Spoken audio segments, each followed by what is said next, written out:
LTTE dollar මත යැපෙමින් රට පාවා දෙන රෝහිත භාෂණ ගැන අපි මීට දින කිහිපයකට පෙර හෙළිදරව් කෙරුවෙමු.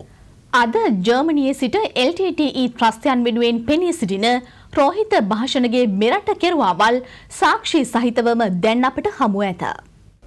මානුෂීය මෙහෙයුමේ අවසන් දින කිහිපයේදී මේ සාක්ෂිය අප අතට පත්වුවද එය අප හෙළිදරව් නොකළේ භාෂණගේ සැබෑ ස්වරූපය තව තවත් සොයා යාමේ මෙහෙයුම දියත් කොට සිටි නිසාය. ස්වාධීන රූපවාහිනී යුදපුවත් වාර්තාකරණයේ පුරෝගාමියෙකු වූ මාධ්‍යවේදී අනුර දොරකුඹුර අතට මේ සාක්ෂිය පත්විය. ඒ මොළතිව් දේව්පුරම් විදුහල් බිමේ තිබූ LTTE ත්‍රස්ත කඳවුරක තිබියදී. කවදා හෝ මෙම සාක්ෂිය රටේ වැදගත් තීරණාත්මක සාක්ෂියක් වනු ඇතැයි සිතා අප මාධ්‍යවේදී අනුර දොරකුඹුර එහි පිටපතක් ලබා ගත්තේය. එම VHS පටය අද රටට එරෙහි ඊනියා මාධ්‍යකරණයේ යෙදෙන රෝහිත භාෂණ නම් දේශද්‍රෝහියා පිළිබඳ නිවැරදිම සාක්ෂිය වී ඇත.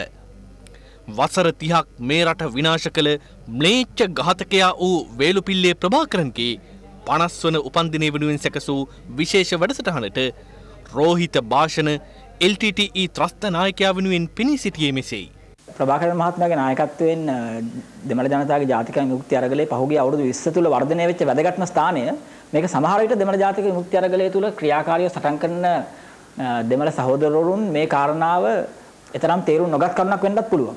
එහෙම තේරුම් නොගත්තත් අපි කියන්නේ ඔවුන්ගේ අරගලයේ විසින් ඔවුන් ඉටු කරන කාර්යභාරය හුදෙක් දෙමළ ජනතාවට විතරක් නෙවෙයි අද වෙනකොට ඒක සමස්ත ලාංකික ජනතාවටම බලපාන්නා වූ ඔවුන්ගේ නිදහසට වැදගත් කොන්දේසියක් බවට පත් වෙලා තියෙන අරගලයක් බවට පත් වෙලා තියෙනවා.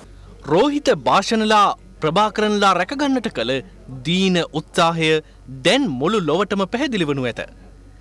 LTTE ත්‍රස්තයන්ගේ ඩොලර් මතම යැපෙමින් NGO නඩේ සමග ගත කරමින් රෝහිත භාෂණත් අනෙක් මාධ්‍ය නඩයත් රටට එරෙහිව චැනල් 4 හරහාත් ලෝකේ පුරාත් නටන නාඩගම අප නොබියව හෙළි කරන්නේ මෙවැනි සාක්ෂි ඇතිවමය. මෙම වීඩියෝ පටේ තවත් දේ අඩංගුව ඇත. තවත් අය ප්‍රභාකරන්ලා ගැන කතා කොට ඇත. ඔවුහු තවමත් අපේම රටේ මුදලින් යැපෙමින් රටට වින කරමින් සිටිති. බලාපොරොත්තු වන්න. හෙට දිනේදීද නියත වශයෙන්ම ප්‍රභාකරන්ලාගේ ගුණවයා ඩොලර් මත පීනු තවත් දේශද්‍රෝහියෙකු පිළිබඳව අපි මුළු ලොවටම හෙළි කරන්නෙමු.